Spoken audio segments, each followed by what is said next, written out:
Hello and welcome to the Bench Report. You're listening to Amy and Ivan. This time, we're exploring a topic that's, well, really part of the community landscape across the UK, the local pub. Absolutely. And our source material for this is a recent parliamentary debate.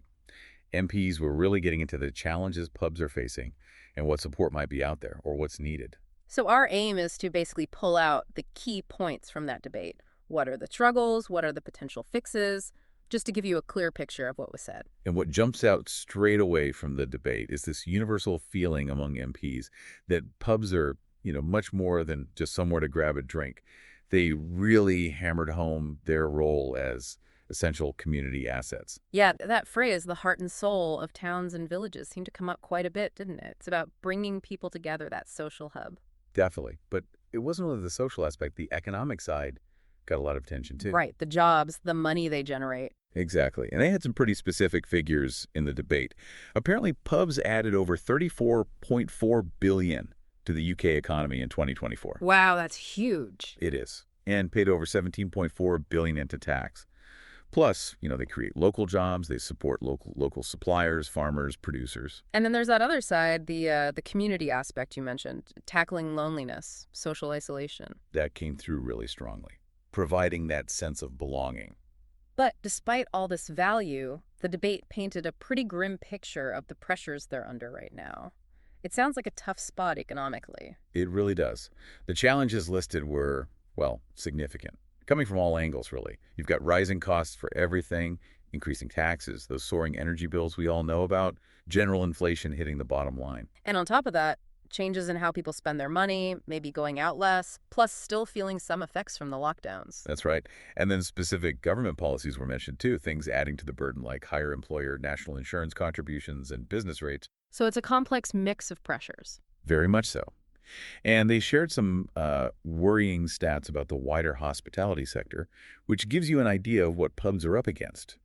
Because of rising wage and NI costs, the debate mentioned 65% of hospitality businesses are planning to cut jobs. 65%? That's a lot. It is. And 55% planning to cancel investments, 26% cutting trading hours. It shows just how tight things are. And there was that stark warning in the debate, too, that once a pub closes its doors for good, we will never get them back. Yeah. That phrase really stuck. It highlights how permanent these losses can feel. Which makes the examples they shared even more important, right? Showing exactly why these places matter so much to people locally. Precisely. They brought the community value to life. The Garibaldi pub in Red Hill was mentioned quite a bit, wasn't it? A community-run, not-for-profit place. Yeah, a great example. All profits go back into the local area. And they do so much more than just serve drinks. They've got quizzes, karaoke, a book club, music bingo, even forces fry-ups for veterans. A real hub. And didn't they mention a community garden, too? They did. Used by local groups, young adults with special needs. But despite all that, and being there 150 years winning awards, the debate highlighted they still need funds to actually buy the building, to secure its future.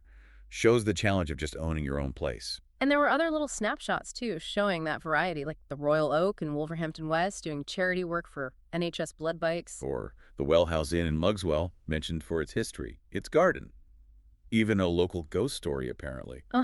Adds character. Definitely. And the Sportsman in Mogador, a historic hunting lodge, supporting other local businesses. These stories just illustrate that unique local connection.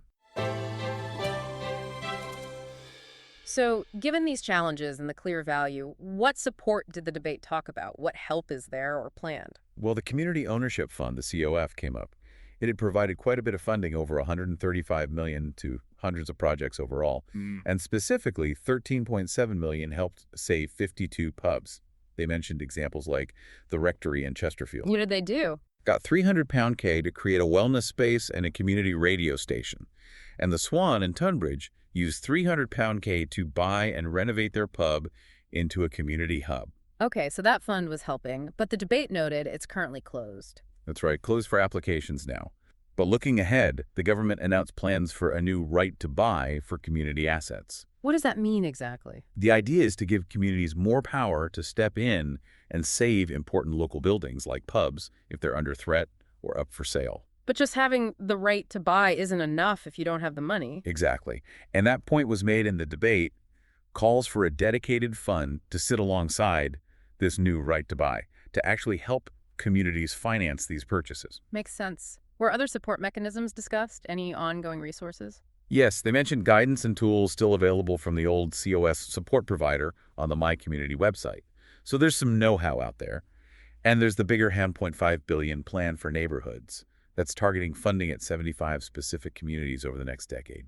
And could that potentially help pubs in those areas? Potentially, yes, for things like restoration, boosting local tourism, which helps pubs, or even grants for energy efficiency upgrades. And this idea of a community right to buy, that's also part of the wider English devolution bill. It is, yeah. It's linked to giving local areas more power, including letting communities take over empty shops, pubs, things like that. And another tool mentioned was high street rental auctions. Sounds interesting. It's a newer power for local councils. If a shop or unit has been empty for ages, the council can step in and auction off the lease. The hope is to get these empty spaces filled, maybe with new leisure businesses. They cited the Hop Tap as a pub that's successfully moved into a space using this kind of mechanism. What about business rates? That's always a big one for pubs. The debate pointed out that actually almost half of pubs in England and Wales don't pay any business rates because their rateable value is low enough. Oh, really? Didn't know it was that high. Yeah. And for those that do pay, there's a 40% relief for this financial year, 2025-26. They expect clarity on what happens after March 2026 in the autumn budget. Okay, so summing up, this parliamentary debate really drove home that pubs are seen as vital community hubs, really important places. Absolutely vital. Hmm. But they're also under some serious economic pressure from lots of different directions. And why this matters to you, listening, is because these discussions in Parliament directly impact the future of those local spots in your community. It could be the pub on your street, the health of other local businesses nearby, even just the general feel and social connection in your neighborhood. So understanding these challenges and the different ideas being floated to help whether you're a regular pub goer or just value having those local community spaces is pretty relevant stuff. Which brings us to a final thought for you to consider. Given all these pressures and the different approaches talked about, community ownership, new rights to buy, high street changes, rates relief, what do you think is the most effective way forward? How do we best support and maybe even evolve the whole idea of a local community hub for the future? And what's the right balance? How much should be down to community action versus government funding and support? Something to mull over. As always, find us on social media at Bench Report UK. Get in touch with any topic important to you. Remember, politics is everyone's business. Cheers.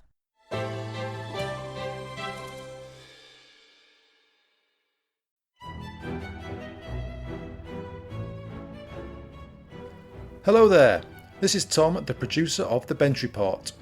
Listener suggestions are vital to my mission of making politics more accessible and accountable.